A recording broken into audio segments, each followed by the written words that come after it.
Hello students, हम digital logic design का subject discuss कर रहे थे, जिसमें हमने प्रीवियस लेक्चर्स के अंदर डिफरेंट कम्बिनेशनल सर्किट्स के बारे में बात की।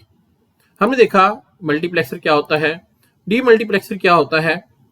आज हम एक और कम्बिनेशनल सर्किट के बारे में डिस्कस करेंगे, जो कि हमारे पास है इनकोडर एंड डीकोडर। तो सबसे पहले इसकी डेफिनेशन देखते हैं। Encoder and decoders are combinational logic circuits used in digital systems for data conversion. कि इनकोडर और डीकोडर्स हमारे पास एक और टाइप है कम्बिनेशनल सर्किट्स की, जो कि हम डिजिटल सिस्टम्स के अंदर डाटा की कन्वर्जन के लिए इस्तेमाल करते हैं। यानी कि अगर आपके पास एक टाइप का डाटा है, उसको आपने किसी दूसरी टाइप में कन्वर्ट करना है, उसके लिए आप इनकोडर और डीकोडर का इस्तेमाल करते हैं। एक एग्जाम्पल से समझे, सपोज हम बात करते हैं नेटवर्किंग की। तो नेटवर्किंग में हमें पता है हमारे पास एक सेंडर होता है, एक रिसीवर होता है। जो डाटा को सेंड करता है उसे हम सेंडर कहते हैं, जो डिवाइस डाटा को रिसीव कर रही होती है उसको हम रिसीवर कहते हैं। अब सपोज सेंडर के पास कोई डाटा है।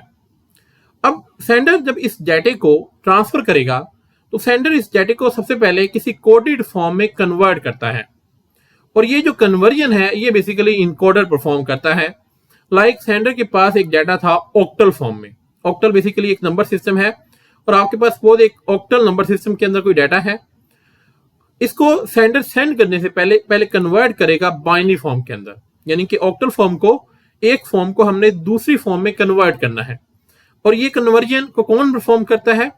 इस कन्वर्जन को परफॉर्म करने के लिए सेंडर के अंदर एक सर्किट इस्तेमाल होता है इनकोडर, जो कि आपके पास एक कम्बिनेशनल सर्किट है। ये इनकोड करता है, यानी आपके डाटे को एक इनकोड कर रहा है, एक कोडेड फॉर्म में कन्वर्ट कर रहा है।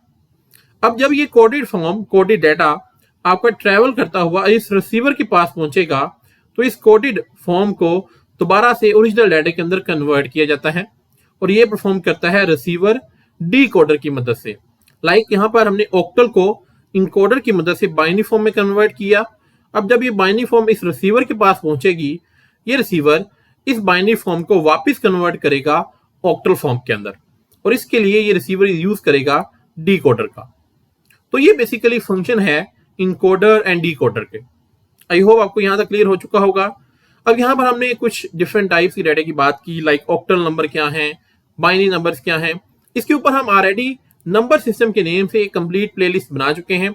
अगर आपको नहीं पता बाइनरी नंबर्स क्या होते हैं, ऑक्टल नंबर्स क्या होते हैं, हेक्साडेसिमल नंबर्स क्या होते हैं, डेसिमल नंबर्स क्या होते हैं, एक नंबर सिस्टम से दूसरे नंबर सिस्टम में कन्वर्जन किस तरह से होती है, तो मैं आपको रिकमेंड करूंगा कि आप ये प्लेलिस्ट लाजमी देखें, ताकि आपको ये कॉन्सेप्ट जो है वो क्लियर हो। फिर आपको आइडिया होगा कि किस तरह से ये जो इनकोडर है और डीकोडर है ये वर्क करते हैं। आगे बढ़ने से पहले हमारे चैनल को सब्सक्राइब कर लें, ताकि आने वाली तमाम वीडियोस आप तक टाइमली पहुंच सकें। ये था एक जनरल ओवरव्यू। अब हम थोड़ा इंटरनल बात कर लेते हैं कि ये इनकोडर और डीकोडर इंटरनली इनके सर्किट किस तरह से वर्क करते हैं। सपोज आपके पास ये इनकोडर है और ये एक डीकोडर है। हमें पता है इनकोडर सेंडर वाली साइड में यूज होता है और डीकोडर रिसीवर वाली साइड में यूज होता है।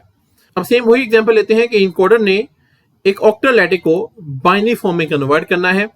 तो ऑक्टल की रेंज क्या होती है? ऑक्टल की रेंज होती है 0 से 7 तक, यानी कि जो ऑक्टल नंबर सिस्टम होता है इसके अंदर 0 से 7 तक डिजिट्स होते हैं। इसके अलावा कोई भी डिजिट नहीं होता, यानी कि 8, 9 ये डिजिट इसके अंदर नहीं होते।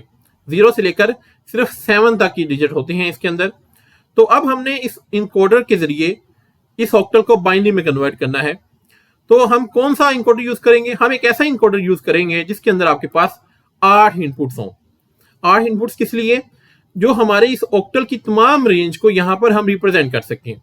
यानी कि यहां पर ये 8 इनपुट्स हैं, क्योंकि 0 से स्टार्ट हो रहा है, तो 0 से 7 तक यही ऑक्टल की रेंज है। तो इस सारी की सारी रेंज को इस इनकोडर को इनपुट के तौर पर देने के लिए हम यहाँ पर एक ऐसा इनकोडर यूज कर रहे हैं जिसके अंदर 8 इनपुट लाइन्स हों। तो यहाँ पर हर एक इनपुट लाइन के ऊपर आप इनकोडर का जो एक डिजिट है वो पास करेंगे। लाइक ये पहली जो इनपुट लाइन है ये 0 को रिप्रेजेंट करेगी, नेक्स्ट लाइन 1 को, नेक्स्ट लाइन 2 को, और इस तरह लास्ट लाइन 7 को रिप्रेजेंट करेगी।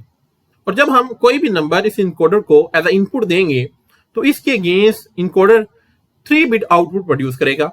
अब ये आउटपुट आपकी डिफरेंट हो सकती हैं, डिपेंड करता है कि आपने किस नंबर को बाइनरी में कन्वर्ट करना है। लाइक अगर हम यहाँ पे ऑक्टल की बात करें, तो ऑक्टल में देखिए सबसे बड़ा नंबर कौन सा है? सबसे बड़ा नंबर है 7। तो जब मैं 7 को बाइनरी में कन्वर्ट करता हूं, अभी मैंने आपको बताया कि ये किस तरह से कन्वर्जन होती है एक नंबर सिस्टम से दूसरे नंबर में, इसमें हम ऑलरेडी प्लेलिस्ट बना चुके हैं। आई होप आपको पता होगा कि एक ऑक्टल नंबर को बाइनरी में कन्वर्ट किस तरह से करते हैं। तो जब आप एक ऑक्टल 7 को, 7 सबसे बड़ा ऑक्टल नंबर है, तो जब 7 को आप कन्वर्ट करेंगे बाइनरी के अंदर तो ये 3 बिट्स में आंसर देगा, यानी कि सबसे बड़ा नंबर 3 बिट्स में आंसर दे रहा है। तो इसलिए मैंने यहाँ पर जो इनकोडर इस्तेमाल किया है, इसकी जो आउटपुट लाइन है वो कितनी है, वो 3 है। तो 7 को जब हम बाइनरी में कन्वर्ट करते हैं तो ये बनता है 1 1 1, यानी ये 3 1 देता है, 3 बिट में इसकी आउटपुट देता है। तो इसलिए मैंने यहाँ पर 8 × 3 यानी 8 इनपुट्स और 3 आउटपुट्स, इस साइज का इनकोडर हमने यहाँ पर इस्तेमाल किया है, जो कि ऑक्टल नंबर को बाइनरी में कन्वर्ट कर रहा है। इसके अलावा हमारे पास एक फार्मूला भी है जिसके जरिए हमें ये पता चलता है कि आपके इनकोडर की इनपुट्स कितनी होंगी और आउटपुट्स कितनी होंगी।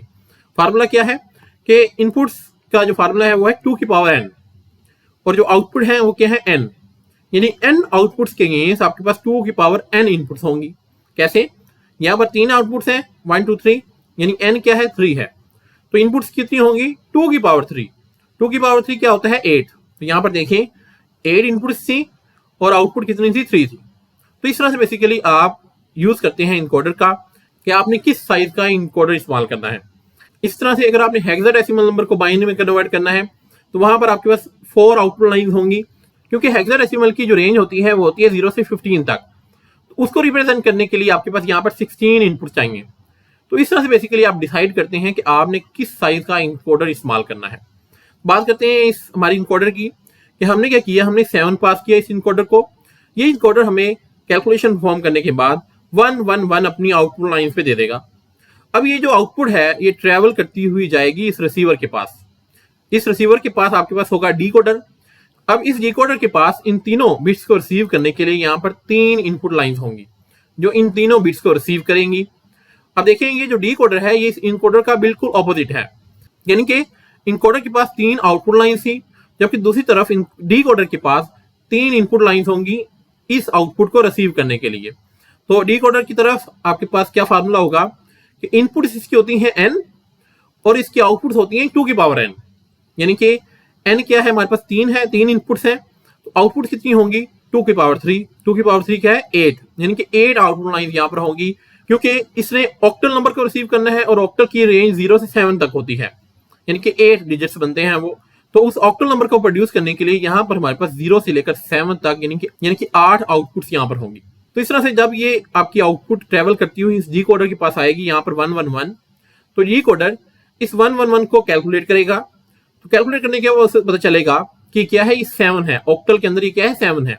तो इस 7 वाली जो आउटपुट लाइन को एक्टिवेट कर देगा और यहाँ से आपके सिस्टम को जो 7 डिजिट है वो मिल जाएगा। तो ये बेसिकली इंटरनल वर्किंग थी इनकोडर और डिकोडर की, कि सेंडर डिवाइस के अंदर आपके पास इनकोडर होगा जो आपका एक ऑक्टल नंबर लेगा, उसको कन्वर्ट करेगा बाइनरी फॉर्म के अंदर। वो बाइनरी फॉर्म ट्रैवल करती हुई रिसीवर के पास जाएगी। रिसीवर के पास होगा डिकोडर। डिकोडर की मदद से उस बाइनरी नंबर को वापस से ऑक्टल में कन्वर्ट किया जाएगा और फिर हम उस ऑक्टल नंबर को इस्तेमाल कर सकते हैं। और यहाँ पर अगर हम अपने इनकोडर और डिकोडर की साइजेस की बात करें तो इनकोडर का साइज यहाँ पर क्या है, 8 × 3, यानी कि 8 इनपुट्स 3 आउटपुट्स, जबकि डिकोडर यहाँ पर क्या होगा, इसका ऑपोजिट, यानी कि 3 × 8, 3 इनपुट्स और 8 आउटपुट्स। तो आई होप आपको सारे के सारे जो कॉन्सेप्ट्स हैं वो क्लियर हो चुके होंगे। आज के लिए इतना ही। नेक्स्ट लेक्चर के अंदर हम इनकोडर और डिकोडर के ट्रुथ टेबल की बात करेंगे। मिलते हैं नेक्स्ट लेक्चर के अंदर। Thank you very much.